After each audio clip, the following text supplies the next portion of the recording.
Hoje é sexta-feira, 13 de março, e este é o segundo episódio da Perspectiva Progressista, um podcast político. Comigo, Diogo Constantino, e com o Guilherme Trindade. Olá, Guilherme. Olá, sim, de facto sou eu, aqui em direto do meu auto-isolamento, da minha quarentena. Tecnicamente quarentena é só quando já estás doente, sim, não é? Sim. Não necessariamente doente, mas quando se suspeita que estás doente. Bem, como eu sou um bocadinho hipocondríaco, devia estar sempre de quarentena. Não, agora a sério. Pois, soubemos agora, não é, que houve medidas extraordinárias tomadas pelo governo português. Exato, declarou a situação de alarme, ou de alerta, ou como é que se chama, exatamente. Sim, acho que ainda não estamos no estado de emergência de Espanha, mas houve um conjunto de medidas, não é, quer dizer, finalmente fecharam as escolas. Basicamente todos os espaços públicos estão fechados, públicos, portanto, que pertencentes ao Estado, não é? Uhum. Estão fechados, exceto obviamente hospitais. Sim, serviços públicos essenciais ainda funcionam. Sim, exato. Acho que também estão a limitar o acesso a espaços tipo centros comerciais, restaurantes também estão limitados a 1/3 da capacidade, e pronto, e já tinham começado outras medidas como a limpezas mais frequentes no metro e coisas assim. Pronto, e acho que há muitas empresas, eu não sei como é que é a tua situação atual, mas por exemplo, eu já desde ontem que estou a trabalhar de casa. Eu comecei a trabalhar de casa hoje, mas já havia pessoas a trabalhar de casa, um colega de equipa, a minha equipa é relativamente pequena, somos 4, portanto, mas outras equipas da empresa já tinham pessoas a trabalhar de casa desde ontem, pelo menos. E ontem, ao meio da tarde, mais ou menos, reunimos e foi decidido a executar um plano em que previa estarmos todos a trabalhar remotamente. Sim, quer dizer, eu não sei como é que isto está de minutos para o apocalipse. Eu acho que as pessoas não... Acho que há um equilíbrio difícil encontrar um equilíbrio entre o pânico, a histeria e também uma espécie de nonchalance, não é? Tipo uma espécie de calma exagerada, que eu tenho visto esses dois extremos, não é? Que é a versão, em Portugal houve agora muita gente a criticar, e bem, acho eu, pessoas que aproveitaram a escola estar fechada para ir à praia e não sei o que mais. Obviamente não é quarentena ou auto-isolamento, não são férias. Acho que as pessoas convém perceberem isso.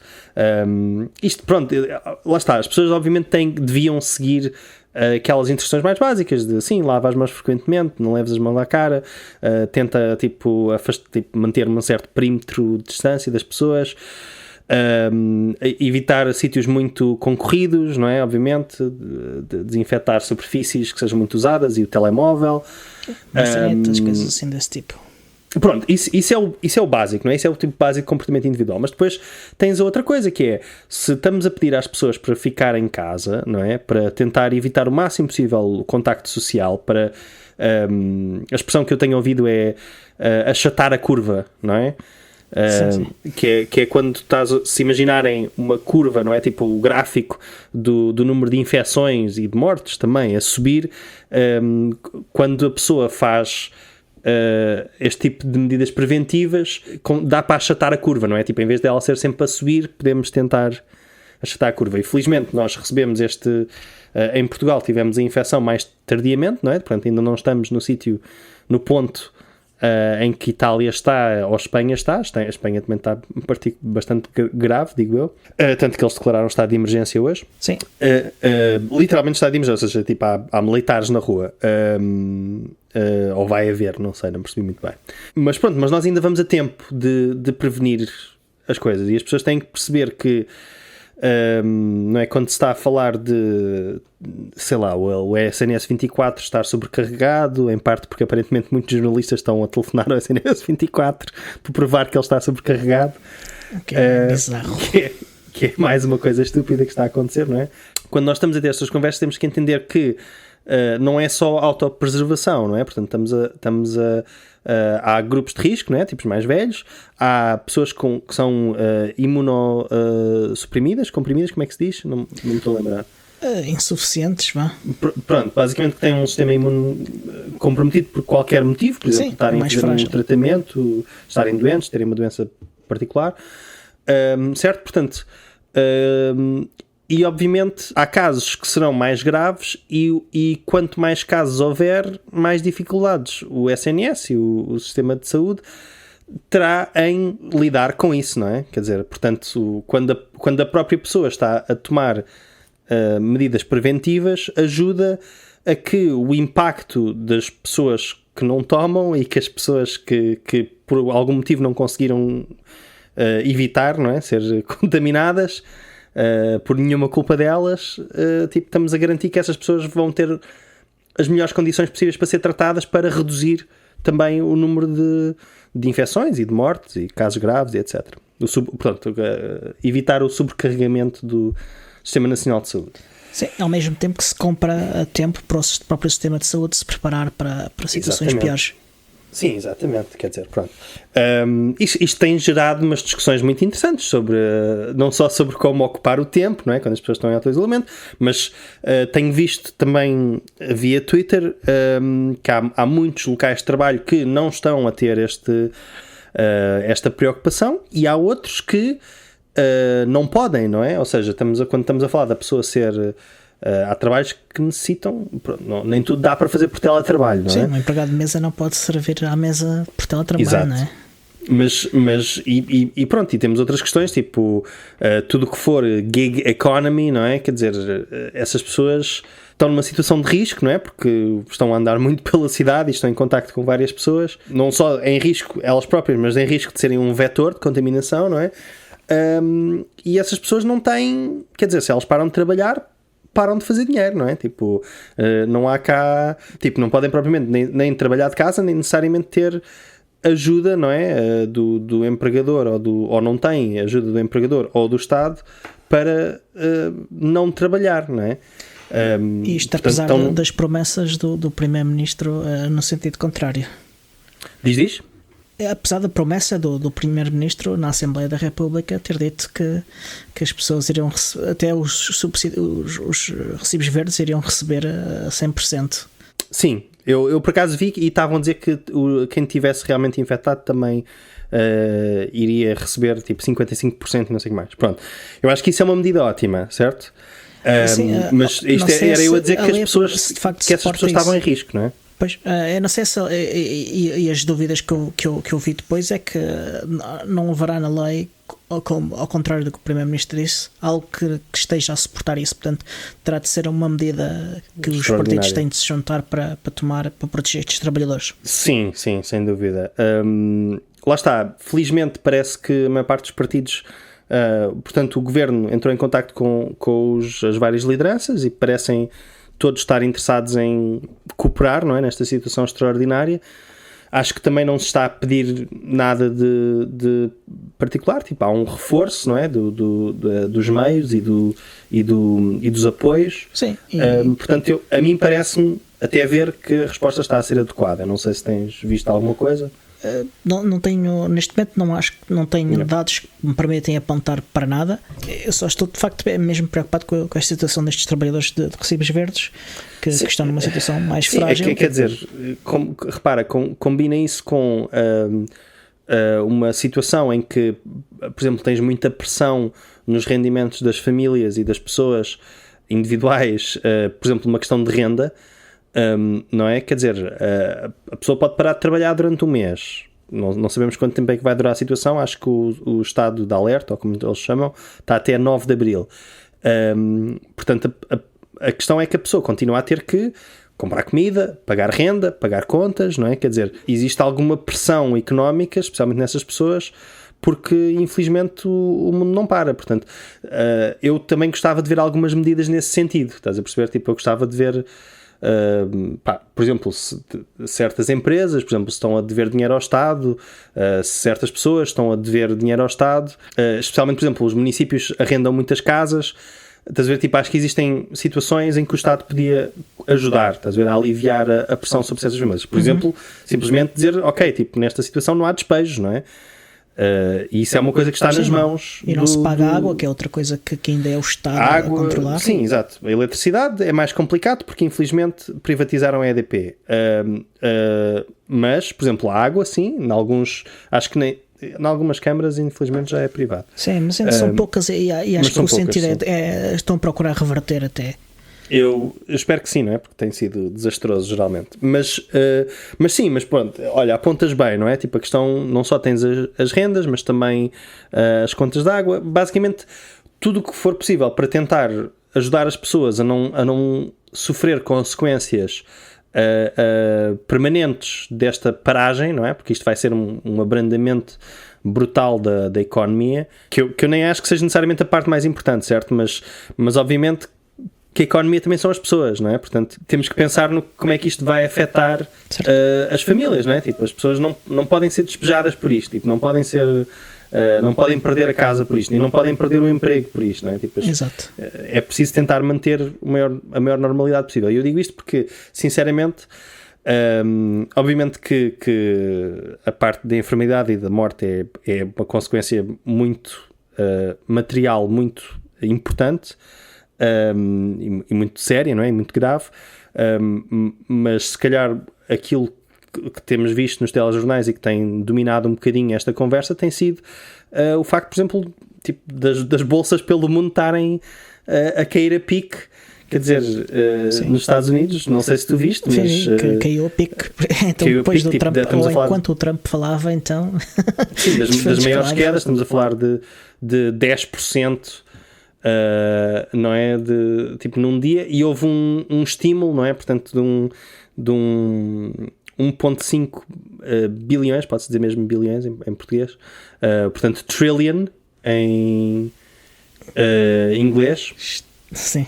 Para tentar manter a bolsa de cair, portanto, também é chato ver estas prioridades, que é, quer dizer, lá está, tipo, a bolsa salva-se, não é? Como cá com os bancos, não é? Tipo, salvam-se os bancos e as pessoas são um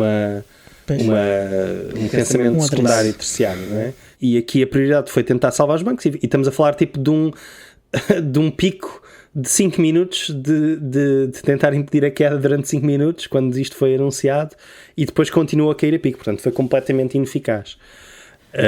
Foi porque, e, claro, toda a gente vê que nos Estados Unidos, principalmente, que o Trump serve para implementar determinados tipos de políticas ou para fomentar a implementação de determinados tipos de políticas, mas ele de facto não é um líder competente, e por isso todas as empresas, todos os investidores sabem que tudo o que vier daí vai ser um desastre no que diz respeito à gestão da situação por parte dele. Yeah. Não, isto por acaso tem fazendo um segue para a política americana, isto tem revelado, não é, as falhas claras não só do governo Trump, que tem tido, apesar de tudo, apesar das várias crises um bocado auto-infligidas que ele tem tido uma sorte tremenda, não é? Quer dizer, não só com a economia, portanto, não tem estragado muito, por assim dizer, mas mesmo em termos de situações internacionais e de... Agora, eu acho que por acaso de todas as crises possíveis, eu digo isto, mas ele por acaso lidou extremamente mal com por exemplo, Porto Rico, não é? O terremoto e a tempestade. Sim, foi bastante problemático. Entre outras coisas, não é? Mas pronto, queria deixar essa ressalva. Mas esta crise em particular parece-me uma que os Estados Unidos, por motivos estruturais e um motivo agudo específico, que é a presidência Trump, está particularmente mal preparado para lidar. Que é, quer dizer, uma crise de saúde num país que não tem um sistema nacional de saúde, em que, pelo que eu vi, já vi desde $1.300 a $3.000 para uma pessoa se poder testar, só fazer um teste, em que aparentemente os testes estão a ser racionados Quer dizer, não se anda a testar ninguém. Sim, neste momento há um número muito pequeno de testes disponíveis, e apesar do Trump estar a dizer que, por exemplo, todos os americanos que voltarem da Europa vão ser testados, é um facto que não há sequer testes suficientes para testar essas pessoas. Sim, quer dizer, enquanto que estamos a falar de, sei lá, na China e na Coreia e no Japão se estarem a produzir, não é, tipo testes em massa, ou de usar CT scans, é o quê? Não é ecografias, pronto, uma tomografia. Tomografia, exatamente. Uma tomografia, pronto. Aparentemente dá para detectar os problemas nos pulmões. Certo. Portanto, eles estão tipo, conseguem ver montes de pessoas, pelo menos ouvi dizer que era isso que estavam a fazer na China. Portanto, já conseguiram tornar a coisa assim um bocadinho mais ágil e testar literalmente milhares de pessoas por dia. Nos Estados Unidos, basicamente está tudo na mão de privados, não é? Quer dizer, os seguros não cobrem estas coisas, a maior parte deles. Cá em Portugal também não, by the way. Sim, já vi uns quantos que não cobrem. E até mesmo podemos falar isto depois quando formos falar mais à frente, mesmo com só a única oferta de alteração de política em que estaria coberta é de facto com o Medicare for All do Bernie. Pois, eu queria falar sobre isso, que era a questão das respostas dos três candidatos que ainda estão, quer dizer, não vamos falar da Tulsi Gabbard, não é? Mas dos três candidatos que ainda estão na corrida. Até ver, o Trump, pronto, quer dizer, a resposta tem sido profundamente insuficiente. Desde ignorar o risco. Dizem que, já vi notícias que ele estava propositadamente, ou seja, foi-lhe sugerido que se fizessem testes agressivos, não é, sistemáticos, e ele disse, não, isto é em janeiro. Sim, aliás, encomendar até os testes. Diz? Até encomendar testes, porque aparentemente os especialistas do CDC sabiam que faltavam testes e na altura recomendaram que se encomendasse e que se fabricasse mais testes, e ele de facto recusou porque sabia que se fossem detectados mais testes, mais casos, desculpa, que os números dele, portanto, a percepção pública da forma como ele lidava com o caso ia ser negativa e que isso seria prejudicial para ele na próxima eleição. Yeah. Quer dizer, pronto, já há muita gente a dizer que isto é o Katrina dele e não sei o que mais. Não esquecer que o Bush foi reeleito, apesar de tudo. Sim. Mas, e depois puderam culpar o Obama. Sim, exato. Aliás, pronto, havia gente a culpar o Obama por, enfim, até pela crise, não é? E ele nem sequer estava no poder. Aliás, eu lembro de ver gente a culpá-lo pelo 11 de setembro, portanto é ainda mais ridículo. De qualquer das maneiras, voltando à realidade e não é tipo fantasias Breitbart ou whatever, a resposta do Trump completamente insuficiente, não é? O próprio sistema de saúde americano completamente insuficiente. Ao mesmo tempo, houve duas respostas, ambos os candidatos democratas, não é? Que ainda estão na corrida, Biden e Bernie, deixaram respostas. A resposta de Biden falou durante meia hora, já não é mau? Sim, e não teve particularmente mal, até teve relativamente bem, tendo em conta o nível de trapalhice dele nos últimos tempos. Sim, quer dizer, ele há debates sobre se... Porque ele depois não respondeu a perguntas, há algum debate sobre se ele estava a ler de um teleponto ou não. Ainda tipo, assim, não é super claro. Não é? Comparando com o que nós vimos nos últimos tempos dele, eu acho que ele teve bem melhor. Sim, um ambiente muito mais controlado, e falou durante cerca de 25 minutos ou 19 minutos. Portanto, pronto, menos mal. Mas a resposta dele, ou seja, o que ele propôs foi umas medidas de emergência. No fundo, a única coisa que ele disse foi: toda a gente que precisa de um teste de corona devia ter um de graça. Depois voltou um bocado aos chavões sobre toda a gente ter acesso e affordable, não é? Portanto, saúde que possa pagar, não é? Tipo, não é bem a mesma coisa do que toda a gente ter direito à saúde. Mas não falou dos copagamentos, nem dos premiums, nem dessas coisas. Pois, eu vi muita gente já predisposta a dizer sim, ele foi muito presidencial, etc. Ou seja, que se portou muito bem, teve uma boa prestação. Acho que a barra está um bocadinho baixa para ele, mas eu eu acho que ele não disse nada de mal, mas para mim quer contrastar com o que o Bernie disse. Ele conseguiu ter um discurso coerente, que era o que ele não estava a ter. Aliás, acho que foi ontem ou anteontem, ele chegou a ameaçar um trabalhador de pancadada. Sim, há 2 dias. Foi antes do Michigan. Exatamente. Pois, quer dizer, nós na semana passada falámos dos resultados, não é, da Super Terça-feira, entretanto houve o que eles chamam Big Tuesday ou Mini Super Tuesday ou qualquer assim. Já ouvi vários nomes em que 6 estados foram a votos. O Trump o Biden ganhou como os resultados de Washington viraram, acho que ele ganhou 5 dos 6 estados. Washington ganhou... neste momento há um empate. Em termos de delegados, 89% contaram 89%, Sim. 31 delegados para cada um, mas o Biden tem de facto mais 30 mil votos. Pois, sim, exato, estamos a falar de uma diferença. Basicamente, a maior parte das pessoas já fizeram um call, apesar de ser um resultado bastante próximo. Isto era um estado que, pronto, havia muita gente que estava a dizer que era de chapa para o Bernie Sanders. Havia uma forte possibilidade de ele ganhar, porque ele de facto é um estado bastante liberal e é um estado da costa leste onde ele se costuma dar bem melhor do que o Biden. Sim, é verdade. Ganhou surpreendentemente os caucuses da Dakota do Norte. Sim, apesar de ter havido problemas de acesso em alguns condados, houve problemas em que as pessoas não estavam a conseguir votar porque fecharam muitas assembleias de voto. Pois. Eu acho que isso tem sido um problema. A própria Alexandria Ocasio-Cortez veio falar à Fox ontem sobre isto, que é, as pessoas estão, vejo alguma pressa nas pessoas a dizer, pois, a teoria do Bernie Sanders, que era para a geral, não era para as primárias, mas a teoria do Bernie Sanders que ia conseguir juntar o voto jovem, não é? E trazer mais pessoas, não estava realmente a dar frutos. Mas depois, quando tu vais a ver, tens muitas estações de voto, muitas assembleias de voto, como quiseres chamar, que estão com, especialmente, por exemplo, ou fecham várias, certo? Em comunidades tipo mais pobres ou latinas, como aconteceu no Texas, ou em cidades universitárias, onde o Bernie teria mais força, certo?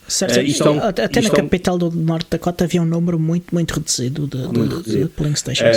Sim, e estamos a falar de pessoas que estavam a ver tipo filas de 2 horas, 3 horas, 4 horas, 5 horas, 7 horas para votar. 7 horas para votar. E em teoria a pessoa, desde que fique na fila, pode votar, mas vamos comparar aqui uma coisa. Além destas situações das pessoas terem desproporcionalmente ficar mais tempo à espera, não é? Portanto, há pessoas que desistem, há pessoas que veem as filas e pensam, ok, e é um dia de trabalho, atenção, é preciso lembrar isso. Exatamente, e há essa questão que é, as pessoas basicamente saem do trabalho, não é? Para ir votar, porque não há tipo um feriado ou não há os jovens não têm o tipo de estabilidade de vida em média que os mais velhos têm. As pessoas dizem, os velhos votam sempre, e até está a aumentar o número de pessoas mais velhas a votar. Sim, há uns 70% deles a votar neste momento. Sim. Não, a questão é verdade, certo? E isso mantém uma tendência que temos visto desde 2018, que do lado democrata existe uma maior mobilização, precisamente porque o governo de Trump tem sido péssimo, e do lado dos democratas isso tem servido para mobilizar. A questão é que dos votos mais velhos o voto tem ido maioritariamente para o Biden, por diversos motivos que eu por acaso até gostava de explorar, mas aqui a questão dos mais jovens, lá está, quer dizer, sim, não estão a atingir os números, mas eu acho que existem outros fatores que estão a impedir também essa teoria, digamos, de se manifestar tão bem. Apesar de tudo, os votos mais jovens, estamos a falar de 70% a favor do Bernie. Deixa-me só lembrar que o Norte Dakota é um estado onde está um frio enorme, gigantesco. Eu vi imagens, havia pilhas de neve que devem ter sido limpas, gigantescas. E eu costumo ouvir um podcast de um indivíduo do North Dakota, de Grand Forks, onde por acaso houve problemas, onde até o mayor não conseguiu votar. Até o Mayor. Exato.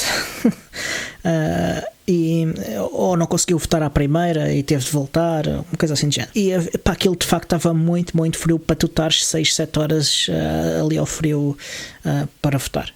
Pá, lá está. E agora com esta questão do corona também... Bem, já vamos falar sobre isso, só queria acabar esta análise. Certo. Esta questão que é... está a haver uma rejeição total do Bernie, da sua agenda política, etc. E os jovens não estão a votar, não é? Portanto, lá está a própria teoria eleitoral do Bernie está a cair por terra. Eu acho que há várias coisas aqui que convém notar. Como eu acho que mencionámos também a semana passada, não esquecer que, mesmo nestes estados, certo? Medicare for All, aprovação... incrível, o socialismo também está, continua com a aprovação, basicamente continua cancelar a ser a política mais popular neste momento. Sim, mesmo coisas tipo o Green New Deal, cancelar a dívida universitária, essas coisas continuam populares, certo? Sim. Então a questão é, porque é que as pessoas não estão a votar no candidato que as defende? A grande questão aqui é, basicamente, o aparelho democrata, o aparelho partidário democrata, basicamente cerrou fileiras, fez o que os republicanos não conseguiram fazer, não é? Que é, cerrou fileiras atrás de um candidato. E estão a proteger esse candidato ao máximo. E o que está a acontecer é, as pessoas estão a pensar, bem, a prioridade número 1 é remover o Trump. O candidato, sim, nós queremos estas coisas, mas nós sabemos que não as vamos ter, a não ser que o Trump seja removido, obviamente com o governo republicano, não é? Seja Congresso, seja a presidência, não há agenda progressista.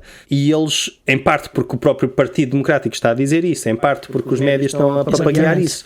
Basicamente, o Partido Democrata é a ofensiva terrestre e os mídia é a cobertura aérea, essa estratégia, essa argumentação porque os grandes grupos de mídia beneficiam imenso de manter esta situação atual. Não, e o próprio, eu nem vou por aí, mas se formos a ver o tipo de pessoas que são escolhidas para opinar, não é? Os comentadores que eles têm, os próprios moderadores parte da máquina, não é? Tipo, os próprios moderadores são milionários, caramba. Claro. Sim. Portanto, não tem propriamente nenhum interesse por muito que sejam socialmente liberais, não têm realmente um interesse material, não é? Na melhoria das condições dos mais pobres, e pronto, e acabam por representar uma fatia muito pequena de facto que é a população, mas existe um efeito curioso em que existe um jogo que acontece todas as primárias, que é o eleitorado afro-americano está um bocado à espera que os brancos lhes digam o que é o candidato seguro, e ao mesmo tempo que os brancos estão à espera que o eleitorado afro-americano diga, ok, mas qual é que é o vosso candidato, certo? Isto aconteceu com o Obama, isto aconteceu com a Hillary, e é uma espécie de jogo em que os eleitores estão não necessariamente a escolher aquilo em que eles acreditam, mas aquilo que eles acham que os outros acreditam, naquilo que os outros vão votar, certo? É o que aconteceu, por exemplo, na campanha do Jesse Jackson, em 88, é que apesar de quase que era o candidato perfeito para ter a coligação eleitoral que o Bernie queria na altura, ou seja, jovens, afro-americanos, hispânicos, etc., mais pobres, a classe operária, classe trabalhadora, mas o que aconteceu de certa maneira foi que, lá está, grande parte do eleitorado afro-americano olhou para o que estava a acontecer e pensou, pois, mas os brancos não vão votar nele, estás a ver? Pronto, em 2008 o Obama teve um bocado a sorte de ser contra a Hillary, mas aliás, contra o Biden também, não é? O Biden foi vice-presidente para acalmar também os brancos, não é? Mas lá está, tipo, o Obama conseguiu precisamente uma coligação que incluía, além afro-americanos, liberais, ricos, brancos, mas porque ele obviamente muito carismático, não é? E que sinalizava, fazia toda a gente sentir-se muito bem, não é? E também tinha uma mensagem de esperança e de mudança. Mas conseguiu, quase que progressista. Definitivamente a mensagem era progressista, a campanha era progressista. Sim, as políticas executadas é que nem tanto.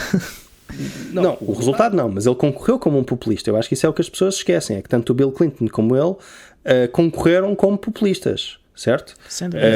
E o Trump também. O que eles fizeram, e o Trump, claro, e o Bush. A Bush. proteger a segurança social, a proteger sair das guerras e tudo isso.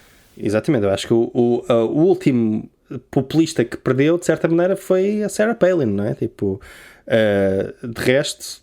E era porque o John McCain, não é? Tipo, de facto representava uma espécie de continuidade do establishment, não é? Pronto. Claro que isto há milhares de coisas que explicam isto. Estou só a dar uma das explicações. Mas pronto, mas isto era para dizer que o que está a acontecer agora é, em parte, o Biden conseguiu ganhar na Carolina do Sul, não é? Com grande ajuda do aparelho partidário democrata, não é? Na forma do Jim Clyburn, que é um dos 2 congressistas democratas da Carolina do Sul, que basicamente fez um grande espalhafato de endossar o Joe Biden na altura, e sendo uma figura, quer dizer, não vamos falar do facto dele ser um dos tipos que mais recebe das farmacêuticas e das seguradoras, claro, mas sendo o tipo que basicamente ele conseguiu, através do partido estadual, dar um sinal que, ok, o candidato que nós queremos é o Biden. E o Biden, de facto, foi dos poucos estados em que ele, de facto, fez campanha e investiu. Investiu bastante mesmo. Bastante. Além de ter, era o último reduto dele, além de ter, claro, ligações já de décadas, não é? Tipo, aos vários aparelhos partidários dos vários estados. O que, aliás, explica como é que ele conseguiu os resultados, não é? Em estados em que nem sequer fez campanha. Certo. Pronto. Agora a questão aqui é, isto está a ter um efeito em catadupa, que à medida que o Biden ganha, existe uma certa desmoralizar em relação às hipóteses de Sanders, e as pessoas pensam, mas se o Sanders nem sequer está a ganhar as primárias, como é que ele vai ganhar a geral? Certo? E como isto está a ser se fores a ver, a maior parte das pessoas, a questão número 1 é derrotar o Trump, certo? E basicamente anda toda a gente a martelar que o Biden é o mais elegível, e mesmo que tu acreditasses muito na Amy Klobuchar ou no Michael Bloomberg ou no Mayor Pete, não é? No Pete Buttigieg, sim, eles endossaram o Joe Biden, não é? Cory Booker também, Kamala Harris também. Portanto, existe ali um sinal que é, estas pessoas estão a dizer, eu estou a pôr a minha credibilidade política em risco, não é? A dizer que o Joe Biden, de facto, é a pessoa que vai derrotar o Trump e que tem a melhor agenda política, etc. Portanto, isto é um sinal aos eleitores. E aqueles pundits todos na televisão que disseram que a Clinton ia ganhar. Claro, e que agora estão a garantir que o Biden vai ganhar. A questão é que o Biden, de facto, esta eleição, subitamente teve aqui como se não bastasse, não é, as reviravoltas semana a semana, com a questão do Covid-19, coronavírus, isto teve aqui toda uma reviravolta ainda maior.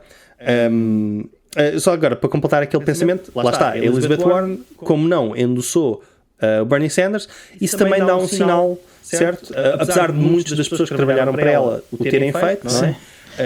E das isso também dá um sinal, não é? Que as pessoas não acreditam. Aliás, ela entrou na política para já, como nós dissemos no episódio anterior, para ir contra algo que o Biden estava a propor. E as políticas dela, de facto, todas alinham com as propostas do Bernie, não é? Com as propostas do Biden. Completamente. A questão aqui é, qual é que é o plano aqui, não é? Porque estamos a falar de pessoas que tinham planos bem mais progressistas que os do Biden, não é? O Biden... podemos percorrer aqui, tipo, ninguém está a votar no Biden pela agenda política até dele. Kamala Harris, antes de começar a campanha, comprometeu-se com o Medicare for All. Sim. Não, depois voltou atrás, mas... Sim, mas não só isso, não é? Quer dizer, também disse que o Biden era um segregacionista e que as políticas dele tinham prejudicado diretamente. Exato. E tal como o Cory Booker disse, tipo, já passou a altura do Joe Biden e está na altura, não é? Tipo, he's lost a step, não é? Tipo, ele já não é o que era, portanto, é coisa. E atenção, isto é o que me está a fazer confusão, é que mesmo os comentadores, basicamente, quando achavam que o Biden não podia ganhar, quando houve os primeiros debates, estavam todos a dizer que o Biden já não era o que era, que ele já não era tão articulado, que ele já não era, e agora estão a dizer tipo, não, mas ele tem um problema de gaguez, mas ele tem um, estás a perceber? Tipo, isso é que me está a fazer confusão. Aliás, se forem ver os comentários no Morning Joe, o Joe Scarborough de facto estava a dizer que nunca tinha visto uma performance tão mal em debate como em 80 e tal o Mondale. Não lembro já. Okay. Eu já vou buscar isso, sim. Entretanto continua. Sim, não, mas pronto, mas isto era, ou seja, basicamente, se nós formos a ver, o Biden está a ser aqui protegido, já o próprio Jim Clyburn já disse, queremos, tipo, vamos acabar com isto das primárias, já está decidido. Isto, atenção, isto não está nada decidido, porque faltam, portanto, já foram 1773 delegados, faltam basicamente mais de metade ainda.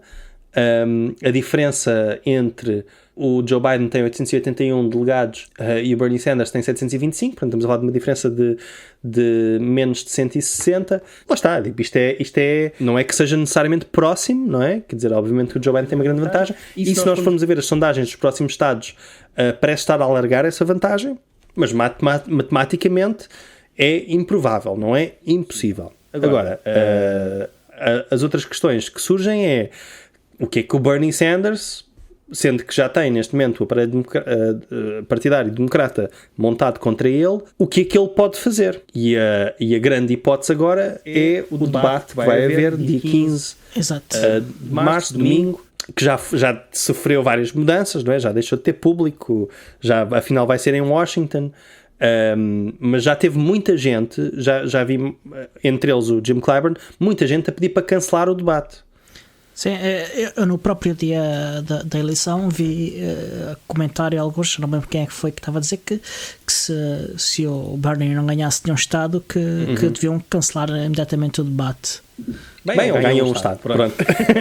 Yeah. Tipo, ok, então está resolvido. Não, mas a questão é, daqui já foi, é porque isto agora vai, por exemplo, eles podem usar o coronavírus como seria normal, não é? Se não vais ter ajuntamentos públicos, também se calhar não vais ter eleições, não é? Quando muito menos caucuses.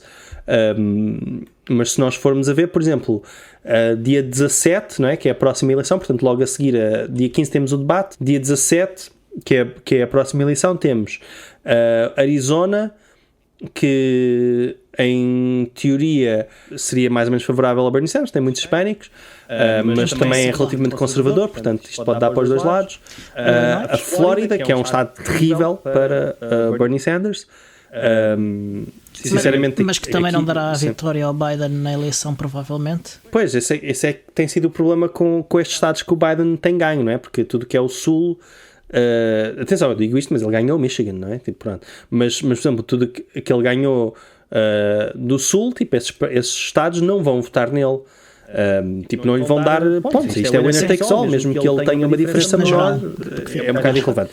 Não deixam de ser representantes, não é? Não deixam de ser cidadãos democratas que têm direito a tentar decidir o que é o seu presidente. A questão não é essa, a questão é eleitoralmente o que é que isto quer dizer, não é?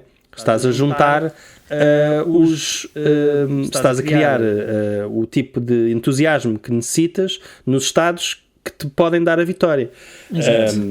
Mas claro que esse argumento também funciona para o Bernie. Será que o Bernie está de facto a criar o entusiasmo que necessita? Pois, não é? Isso só o tempo dirá. Pronto. Mas se nós formos a ver, portanto, Arizona, Flórida, Illinois, já vi uma sondagem a dar qualquer coisa tipo 60-30 para o Biden. Portanto, Illinois é um bocado, portanto, é o que tem em Chicago, não é? Por um lado, é mais progressista, é mais tem um historial fabril, não é? Também de fábricas, portanto, em teoria podias pensar isto pode ser favorável a Bernie, mas ao mesmo tempo é um dos estados que tem um aparelho democrata mais forte, mais antigo. E é um estado que o Trump ganhou. É um estado que o Trump ganhou, é verdade. E Ohio também, lá está, é um estado também importante nestas contas do que são os swing states, mas ao mesmo tempo também, lá está, não sabemos se é, neste momento, não sabemos se é favorável ao Bernie, certo? Porque eu acho que o que as sondagens estão a indicar é que isto vai ser muito difícil para o Bernie a partir de agora. Sim. E a única esperança de ele mudar a narrativa é o Biden ter um meltdown total na sondagem, no debate. O que, lá está, é um debate de 2 horas, é o primeiro debate 1 para 1. O Biden não vai ter 8 outros candidatos a atacar o Bernie. Não, a atacar o Bernie, nem onde se esconder, não é? Tipo, o tempo não vai estar dividido entre mais pessoas. Ele vai ter mesmo que falar, portanto, se estamos 2 horas, ele vai falar quase 1 hora. Não sei se eles já decidiram se ele vai estar de pé, se não vai estar de pé, mas o Bernie continua super enérgico, não é? E o Biden... Não sei. Teve ali uns dias em que me pareceu que francamente mal, agora parece-me um bocadinho melhor. Vamos ver. Pois não sei.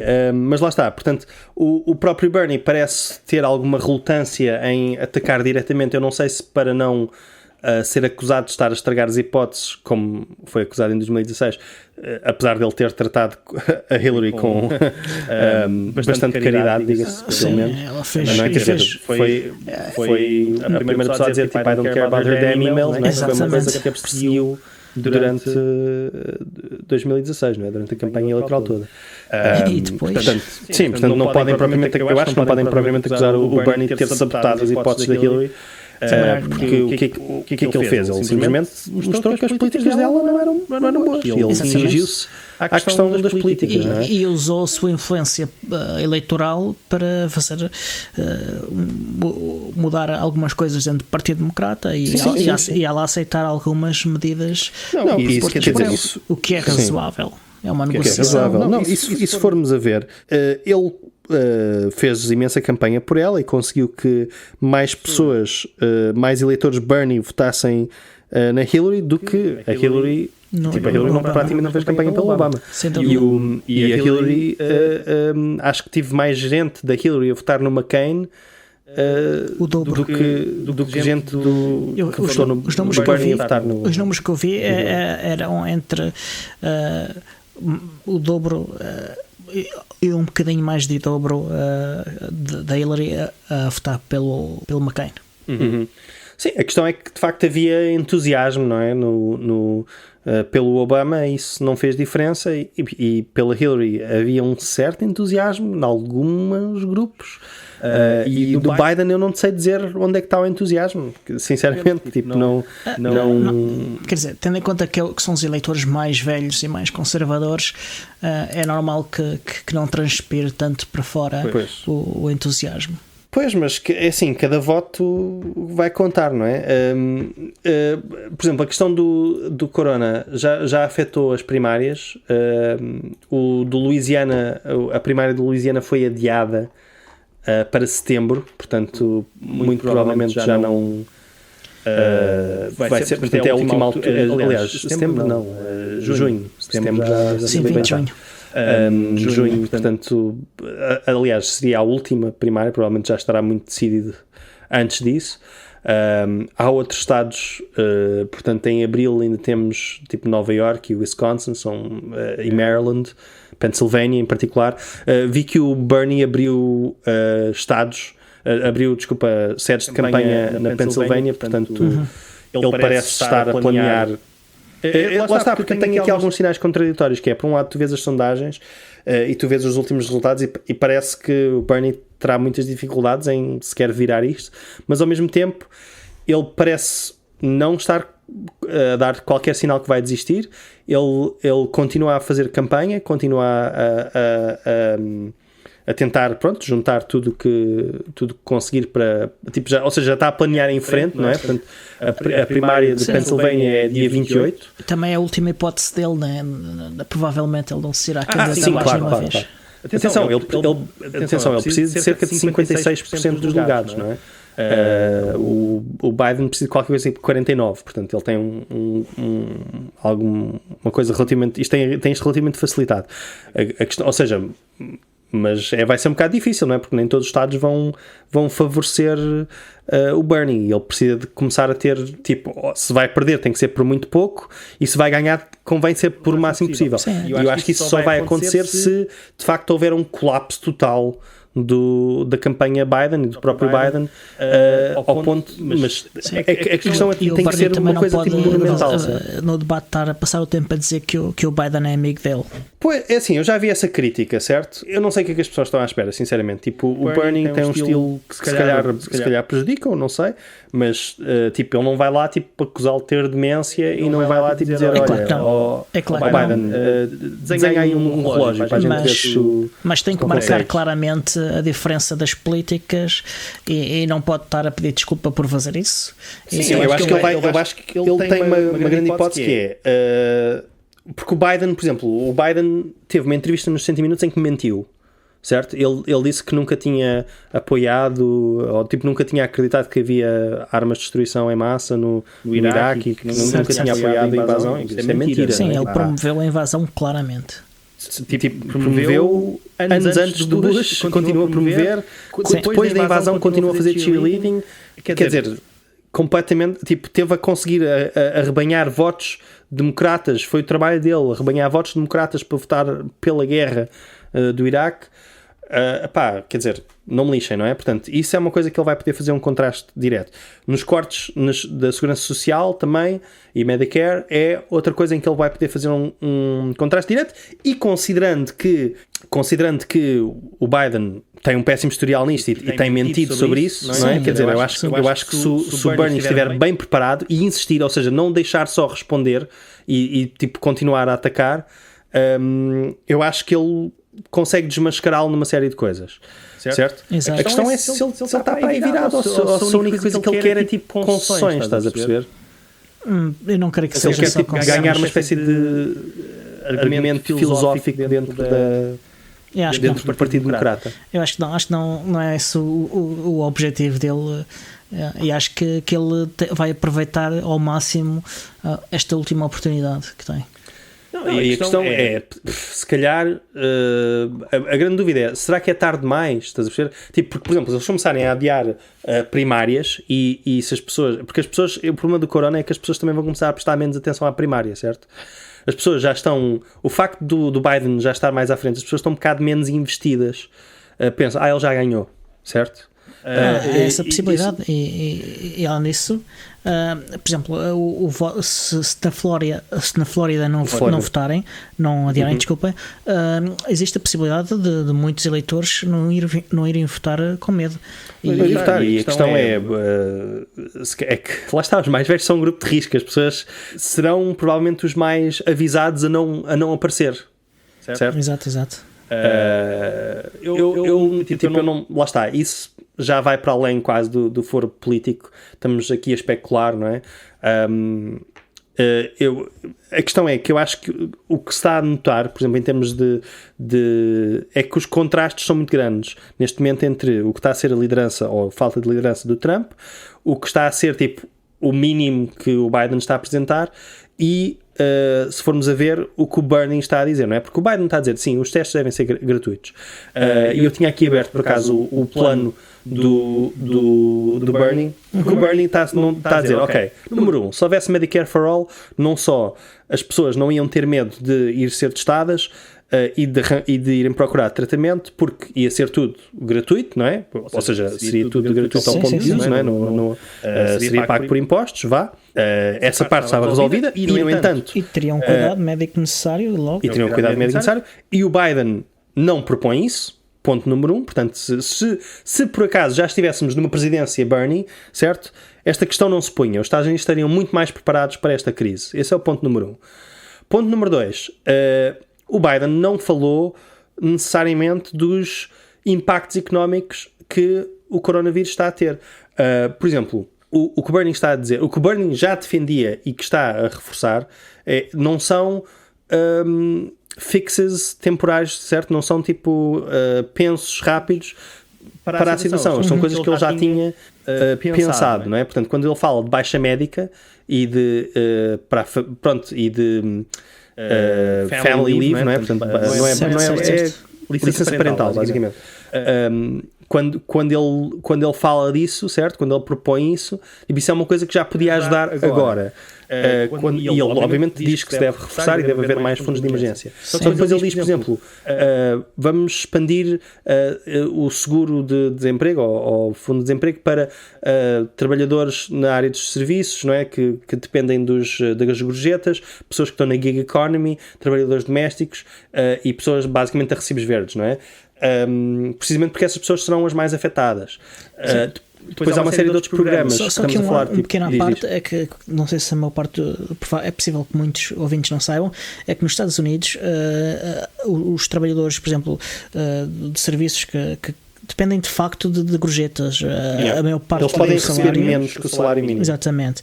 A maior parte do salário deles é de facto gorjetas.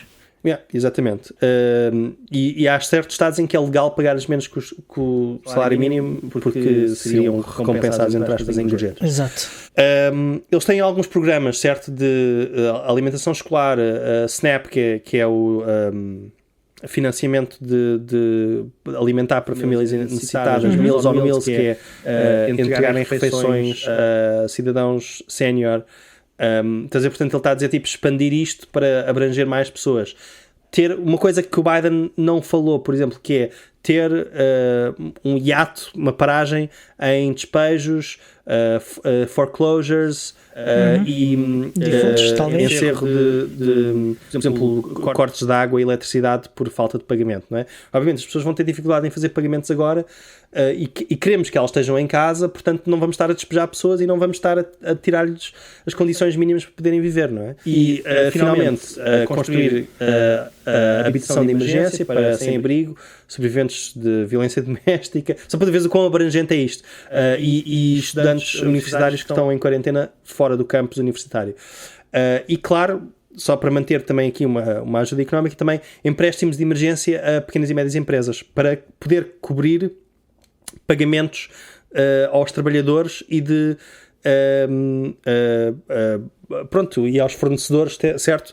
Numa altura em que eles claramente, especialmente as pequenas e médias empresas, vão ter muitas dificuldades, certo? Porque a gente ainda pode dizer, tipo, o Walmart podem perfeitamente pagar às pessoas para ficar em casa, o McDonald's, whatever, certo? As grandes empresas podem. Mas depois vais ter muitas pequenas e médias empresas que vão ter muitas dificuldades em poder pagar às pessoas por isso, não é? Tipo, pagar às pessoas para elas não, sei lá, serem despejadas, por exemplo. E aqui é que se vê um bocado a diferença entre alguém que garantiu aos seus doadores, não é? E ricos e lobbyistas e não sei o que mais, que nada ia mudar fundamentalmente, que é o Biden, e alguém que está a propor, de facto, uma revolução na política baseada em dignidade humana e não em só, tipo, queremos o PIB a crescer ou qualquer coisa assim. Exato. Olha, estamos quase a chegar à hora e o nosso editor foi pediu para nós não abusarmos desta vez. Exatamente. Portanto, o que é que prevês que vai acontecer para a semana? Sim, eu queria só dizer uma coisa que tem sido muito giro no Twitter, ver a reação dos liberais e até do Ben Shapiro a dizer que porque não há testes para toda a gente, subitamente somos todos socialistas, não é? Sim. Isso é uma ironia que eu acho particular piada. Além de ter visto o tweet do Carlos Guimarães Pinto a dizer tipo, acho muito mal que se faça aproveitamento político, não é? Quer dizer, cada vez que morre alguém no público ou numa lista de espera, já sabemos quem é que são, quem faz aproveitamento político. Claro. Mas pronto. Mas o que é que eu acho que vai acontecer? Sinceramente, neste momento, por exemplo, isto do corona tem sido tão devastador para o Trump que eu acho que, mesmo que seja o Biden a ganhar, eu acho que o Biden tem boas hipóteses de ganhar neste momento, simplesmente porque qualquer pessoa que não o Trump teria boas hipóteses, certo? Acho que ele revelou demasiada incompetência. Vamos ver. Eu acho que os republicanos estão numa... Há um grupo de republicanos, pelo menos considerável, que não quer saber de facto de qual é a realidade da performance do Trump, querem é own the libs, portanto... Sim, mas nós estamos a falar de conseguir motivar os democratas, estás a perceber? Tipo, a sair e ir votar. Isso sim, isso, sem dúvida. Eu acho que nesse aspecto, tipo, haver uma crise deste ponto, acho que ajuda não só a desencorajar-nos voto republicano, não é? Porque as pessoas ficam em casa, porque sinceramente vale mesmo a pena defender o Trump depois disto, enquanto que levam os democratas a ir com maior entusiasmo. Eu acho que há aqui uns certos efeitos inesperados que pode haver, certo? Que é, será que é possível, porque as pessoas estão a dizer tipo, ok, os liberais, neste caso os democratas, não é? Tipo, no sentido ala liberal ou centrista, ou corporate, como preferirem chamar. Exatamente, o sentido mais tradicional de liberal. Sim. Tipo, ok, com isto ganharam ao Bernie, não é? Tipo, já tipo, esmagaram a esquerda, o que é um bocado estranho, porque se tu pensares tipo, no que tem sido a história dos Estados Unidos, tipo, acho que isto foi o mais próximo que alguma vez tiveste alguém, tipo, vagamente social-democrata perto do poder, não é? Nos Estados Unidos. Portanto, eu acho que isto é um bocado antecipado. Um ou dois presidentes que foram um bocadinho assim, mas... desde o FDR, quer dizer, e tens de pensar nisto, que é que o FDR não prometeu o New Deal tipo, na sua campanha eleitoral, certo? Ele foi pressionado pelos sindicatos, basicamente pelos trabalhadores, não é? Pelo poder, pelo que eles chamam labor power, não é? Certo. Foi pressionado por eles, certo? E foi um compromisso que fez. E eu acho que o que nós podemos ver é, se isto for bem gerido, que é que o movimento do Bernie não desapareça depois disto e sirva para pressionar, se o Biden for presidente, sirva para pressionar não só por exemplo, ajudar a apoiar corridas locais, não é? Tipo, em ter vários congressistas, senadores, estaduais, etc. Mesmo que o Bernie consiga a nomeação, é de extrema importância ganhar essas corridas locais para se poder ter depois o poder no Congresso e no Senado. Claro, esse é o plano, não é? Isso é a coisa. A questão é, se o Bernie não ganhar, não deixar que o movimento morra e continuar com uma presença. Se nós vamos ver, tipo, Elizabeth Warren continua com uma presença. Ela está, tipo, ela não está a desaparecer. Tipo, ela própria também lançou que ela acha que é o plano para resolver esta questão do corona, certo?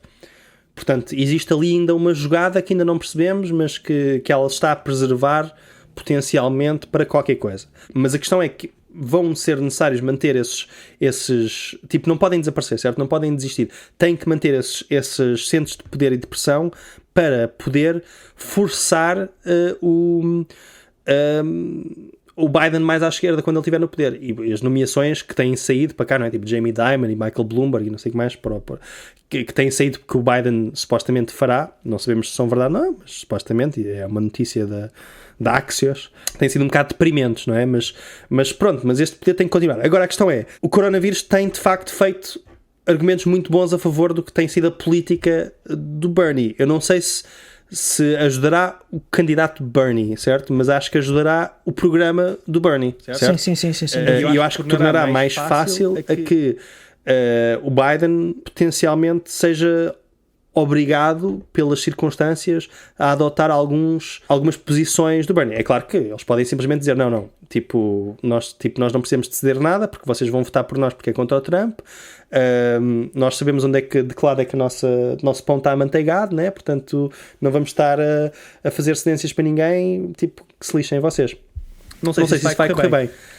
Sinceramente, tipo, eu não estou a ver o Bernie. Sinceramente, o Bernie podia dizer: então eu vou concorrer como independente, vamos ver como é que te safas. Isto é um poder que o Bernie tem, certo? Tipo, é um poder que o Bernie tem. Tipo, e a questão é: tipo, ele não ia ganhar, mas ia custar a eleição ao Biden, certo? Sem dúvida. Isso é um poder que ele tem. A questão é se ele está disposto a fazê-lo, porque ele, sinceramente, é muito bonzinho. Sim, eu acho que isso ele não faz, como não fez antes, mas eu acho que ele se vai bater até ao fim. E deve. Tipo, porque a questão é, ele não pode simplesmente desistir para pronto, tipo, ele não está a lutar por ele está a lutar pelas posições dele. E se chegar se ele conseguir que essas posições sejam parte do programa democrata, Então não interessa que ele tenha perdido a batalha da sua eleição própria, porque ganhou a guerra. Ele pode é o que ele quer. Sim, o que nós vemos, a tendência na sociedade americana é que as políticas que ele defende sejam cada vez mais assentes e principalmente entre os jovens que vão ser os próximos eleitores e mesmo à medida que eles forem envelhecendo e se forem tornando um bocadinho mais conservadores, também se nota que estão a tornar-se menos conservadores e há sempre determinadas coisas, como por exemplo os direitos dos gays e tudo isso que se tornam, e das mulheres, que se tornam cada vez mais aceitos até pelos conservadores moderados. Portanto, há ali a tendência claramente a tornar a América um bocadinho mais à esquerda. E se formos a ver, quer dizer, esta divisão geracional, não é? Se isto correr mal nos Estados Unidos, de corona, não é? Que afeta desproporcionalmente as pessoas mais velhas, só vão sobrar esquerdistas nos Estados Unidos, não é? Quer dizer, está complicado. Então, se correr como no Brasil, em cá, hoje correu aí a notícia, não sei se está confirmado ou não, de que o Bolsonaro foi infectado. Pois, eu já vi e andou a abraçar o Trump também. Sim, mas eu já vi, ou seja, houve um político qualquer da Flórida, não sei se foi um mayor. Sim, presidente do mayor de Miami. Que sim, está infectado depois de ter ido ao Brasil. Depois de ter recebido a comitiva do Brasil. Isso. Mas sim, basicamente eu já vi uma confirmação do jornal e já vi o próprio Bolsonaro negar, mas eu não acho isso estranho, certo? Eu não confio no Bolsonaro. Sim, não é propriamente uma personagem de confiança. Eu acho que o próprio Trump devia ser testado por esta altura, sinceramente. Eu acho que é provável que ele já tenha sido, que ele é um bocado germófobo, portanto, e tem nojo das coisas todas, e portanto eu acredito que ele já tenha sido testado, mas que se mantenha segredo. Sim, eu acho que isto está a levar tipo, muitas questões interessantes sobre tipo, o que é que a esquerda deve fazer, assumindo que o Bernie perdeu a primária, não é? Eu vou estar muito atento para o debate, mas sinceramente parece-me que a solução está tipo manter o movimento, manter a luta, continuar a construir poder, começar a tomar controle de sindicatos, começar a tomar controle de tipo localmente. Sim.